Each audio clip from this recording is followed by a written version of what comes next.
Assalamualaikum warahmatullahi wabarakatuh. Apa kabar Ananda? Semoga Ananda senantiasa dalam keadaan sehat dan dalam lindungan Allah Subhanahu wa taala. Alhamdulillahirabbil alamin. Puji syukur kita ucapkan kehadiran Allah Subhanahu wa taala yang mana beliau senantiasa memberikan kita nikmat, rahmat, kesehatan, dan banyak lagi nikmat yang diberikan oleh beliau sehingga kita bisa beraktivitas, melaksanakan rutinitas kita seperti sedia kala. Dan insya Allah dengan rahmatnya Allah jugalah Ananda nanti bisa mengikuti pelajaran kita pada kali ini. Ya Ananda, semangat! Seterusnya, selawat barangkaikan salam, marilah senantiasa kita hadiahkan buat arwah Nabi besar kita, junjungan kita, suri teladan kita, yaitu Rasulullah, dengan ucapan Allahumma sholli ala sayyidina Muhammad wa ala ali sayyidina Muhammad. Mudah-mudahan selawat kita ini disampaikan oleh Allah ke baginda Rasulullah dan kita berhak mendapatkan predikat sebagai umatnya Rasulullah dan bisa berkumpul insya Allah dengan beliau di jannahnya Allah, amin. Tapi terus kita laksanakan sunnahnya ya, kita rajin berselawat kepada beliau dan juga mengerjakan sunnah-sunnah beliau ya Nanda. Terus pada kesempatan kali ini kita akan membahas materi kita yaitu tentang pernikahan dalam Islam. Oke, KD-nya yaitu menganalisis ketentuan pernikahan dalam Islam. Baiklah Ananda, pernikahan dalam Islam itu dikenal biasanya dengan munakahat ya, fikih munakahat. Kata nikah ini gak asing lagi di telinga Ananda. Ibu yakin itu. Kenapa? Karena Ananda pasti pernah melihat pernikahan ya. Kalau mengalami otomatis belum. Kita masih SMA atau di sekolah ya. Yang melihat pasti pernah melihat pernikahan, apakah tetangga yang menikah, famili kita kah, atau saudara kita yang menikah ya. Jadi pernah melihatnya. Terus di sini Ananda paham tidak, mengerti tidak apa sih itu pernikahan? Terus apa tujuan orang menikah? Apa tujuan dari pernikahan itu? Terus bagaimana hukum dari pernikahan menurut Islam? Oke, 3 poin yang kita bahas kali ini ya.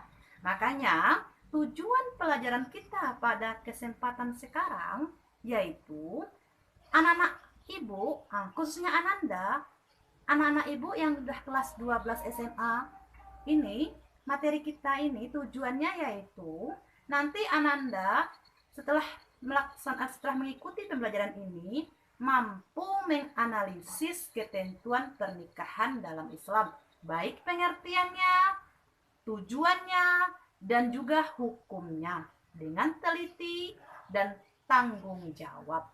Oke, itu tujuan pelajaran kita ya. Oke lah, baiklah kita masuk ke pengertian pernikahan. Apa pengertian dari pernikahan? Secara bahasa, kata nikah itu berarti mengumpulkan, menggabungkan, atau menjodohkan. Oke, itu bahasa. Sedangkan secara istilah, nikah adalah akad yang menghalalkan pergaulan antara laki-laki dan perempuan yang bukan mahramnya, yang menimbulkan hak dan kewajiban masing-masing. Tuh, secara istilah. Terus dalam Undang-Undang Pernikahan Republik Indonesia nomor 1 tahun 1974 mengatakan bahwa perkawinan ataupun pernikahan itu ialah ikatan lahir batin antara seorang pria dan wanita sebagai suami istri dengan tujuan membentuk keluarga atau rumah tangga yang berbahagia dan kekal berdasarkan ketuhanan yang Maha Esa. Nah, sekarang kita masuk kepada tujuan pernikahan. Apa tujuan pernikahan? Tujuan pernikahannya itu yang pertama untuk memenuhi tuntutan naluri manusia yang asasi. Artinya Ini sabda Rasulullah. Rasulullah pernah bersabda yang diriwayatkan oleh Abu Hurairah radhiyallahu anhu, yang periwayatnya Bukhari Muslim, yang artinya apa? Di sini dari Abu Hurairah radhiyallahu anhu mengatakan dari Nabi Muhammad SAW, beliau bersabda, wanita dinikahi karena 4 hal. Karena hartanya, kedudukannya, kecantikannya, dan karena agamanya. Nikahilah wanita karena agamanya. Kalau tidak, kamu akan celaka. Hadis riwayat Bukhari Muslim.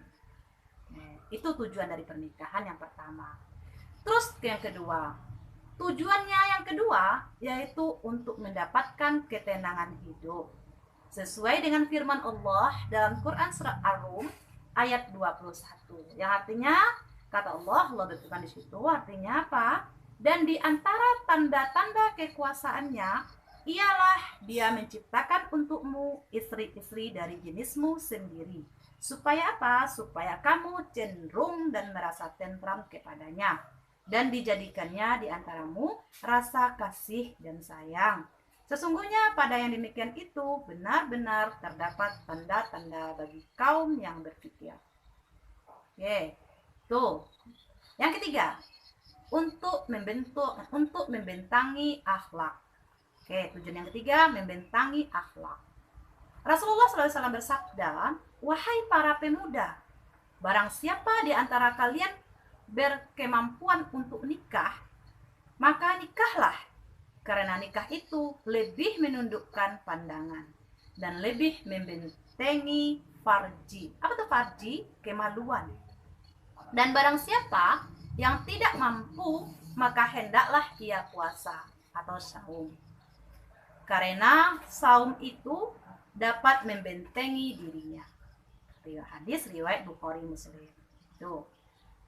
Keempat, tujuan dari pernikahan yaitu untuk meningkatkan ibadah kepada Allah.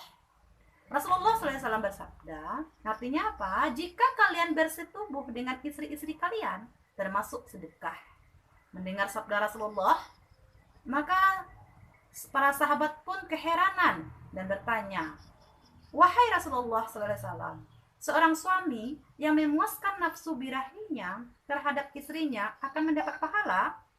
Nabi Muhammad SAW menjawab, barang siapa menurut kalian jika mereka para suami bersetubuh dengan selain istrinya, bukankah mereka berdosa? Jawab para sahabat, iya benar. Beliau bersabda lagi, begitu pula kalau mereka bersetubuh dengan istrinya di tempat yang halal, mereka akan memperoleh pahala. Riwayat Muslim hadisnya ya. Yang kelima untuk mendapatkan keturunan yang soleh. Sesuai dengan firman Allah dalam Quran surat An-Nahl ayat 72. Yang artinya apa itu? Allah menjadikan bagi kamu istri-istri dari jenismu sendiri dan menjadikan bagimu dari istri-istri kamu itu anak-anak dan cucu-cucu dan memberimu rezeki dari yang baik-baik. Maka mengapakah mereka beriman kepada yang batil dan mengingkari nikmat Allah? Tuh. Dan yang keenam, tujuannya itu untuk menegakkan rumah tangga yang islami. Itulah yang nak 6 tujuan dari pernikahan. Sekarang kita masuk kepada hukum pernikahan. Hukum pernikahan, para ulama menyebutkan bahwa nikah diperintahkan karena dapat mewujudkan maslahat, memelihara diri, kehormatan, mendapatkan pahala, dan lain-lain. Oleh karena itu, hukum asal melakukan pernikahan itu adalah mubah. Para ahli fikih sependapat bahwa hukum nikah tidak sama penerapannya pada semua mukallaf, melainkan disesuaikan dengan kondisi masing-masing. Oleh karena itu, hukum nikah menjadi wajib, sunnah, mubah, haram, dan makruh. Kapan itu wajib?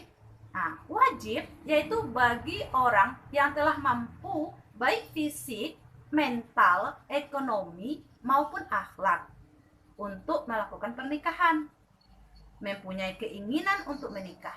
dan jika tidak menikah, maka dikhawatirkan akan jatuh pada perbuatan maksiat.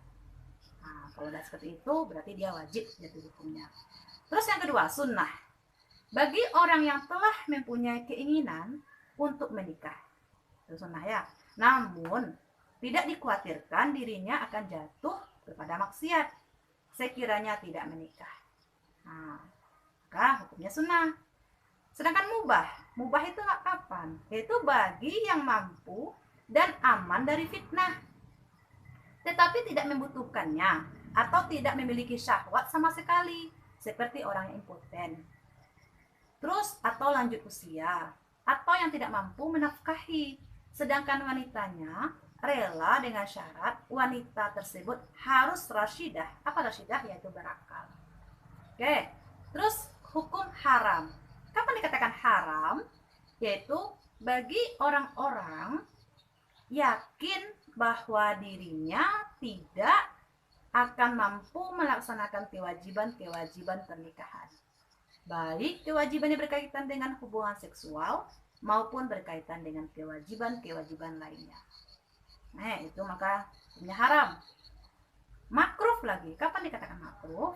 Ya, nikah itu hukumnya makruh bagi seseorang yang mampu menikah, tetapi ia khawatir akan menyakiti wanita yang akan dinikahinya, atau menzolimi hak-hak istri, dan buruknya pergaulan yang dia miliki dalam memenuhi hak-hak manusia, atau tidak minat terhadap wanita dan tidak mengharapkan keturunan. Nah, maka hukumnya makruh.